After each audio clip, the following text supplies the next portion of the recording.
সবাই এসে মুগ্ধ হয়ে যায়, যে কেউ আসলে এখানে মুগ্ধ হয়ে যায়।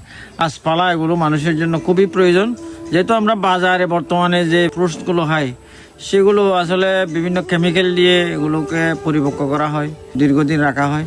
আমাদের স্বাদ না, শুধু স্বাস্থ্যের জন্য অনেক ক্ষতিকর, স্বাদ তো পাই না। কিন্তু এখানে এসে আজকে যে এখানে দার্জিলিং কমলা, তারপরে রসালো চায়না কমলা, এগুলা খেয়ে আসলে আমি খুবই তৃপ্তি পেয়েছি এবং খুবই ভালো লাগছে। মানুষের জীবন বেঁচে থাকার জন্য এ ধরনের ছাড়া প্রয়োজন। আসসালামু আলাইকুম, ভালো আছেন? আলহামদুলিল্লাহ। আপনার পরিচয়টা একটু দিবেন। আমি রবিউল হুসাইন, প্রধান শিক্ষক, ধর্মেচরা সরকারি প্রাথমিক বিদ্যালয়, ইসলামপুর, ঈদগাঁও।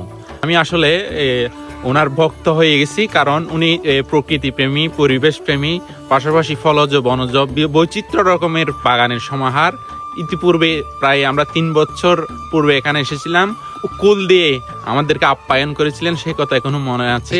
এখনো কিছুক্ষণ আগে উনি আমাদেরকে এই যে কমলা খাওয়ালেন, দার্জিলিং কমলা, প্রচুর রস আর মিষ্টি। মাশাআল্লাহ। তো আমি আশা করি আমার ভাই ভবিষ্যতে এই প্রচেষ্টা অব্যাহত থাকবে। Thank you so much. আসসালামু আলাইকুম রাহমাতুল্লাহি ওয়া বারাকাতুহু। স্যার ভালো আছেন? ওয়ালাইকুম আসসালাম। অনেকেই চিনেন কৃষিপ্রেমী আমাদের আনোয়ার স্যার, যিনি আমার বাগানের শুরু থেকে ছিলেন 2020 সাল থেকে। তো আজকে বিভিন্ন ভিডিও দেখে কিন্তু স্যার আবার আমার বাগান ভিজিট করতে আসছে। আর তো খামার আছে আমি যতটুকু জানি। আমার মুরগির খামার আছে, লেয়ার মুরগি। আপনার মুরগি আছে, আপনার এত বেশি স্টুডেন্ট আছে, সবকিছু কিভাবে মেনটেন করেন? প্রকৃতির টানে যে বাগানে আসলেন, আপনার অনুভূতিটা যদি একটু শেয়ার করতেন আমাকে। আসলে এটা নিজস্ব একটা ম্যানেজমেন্টের ব্যাপার।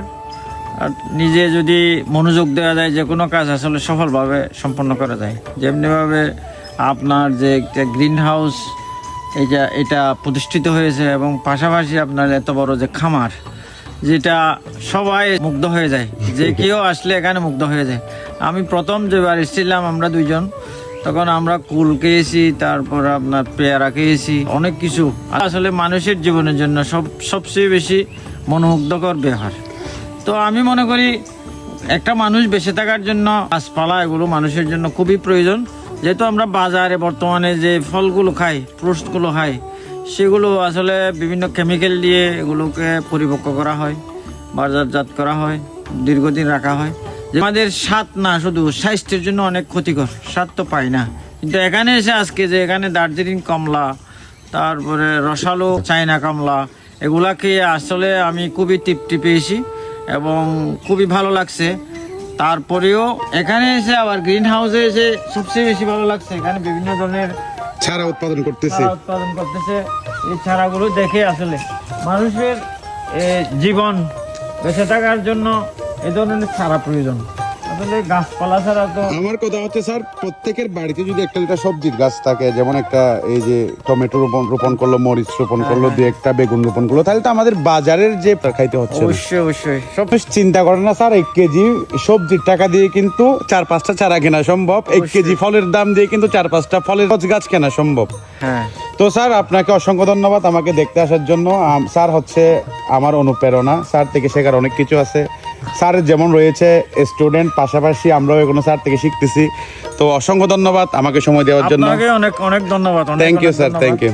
তো মাশাআল্লাহ বন্ধুরা, স্যার কিন্তু খুবই ভালো মনের মানুষ, স্যার কিন্তু কৃষিপ্রেমী একজন মানুষ। স্যার অনেকবার আমার সাথে দেখা হয়েছিল, তখনই জিজ্ঞেস করতো আমার বাগানের কি অবস্থার। পাশাপাশি একেবারে আমার শুরু থেকে স্যার কিন্তু আমার বাগানে এসেছিল। আজকে আমি অনেক খুশি হয়েছি যে স্যারকে পেয়ে।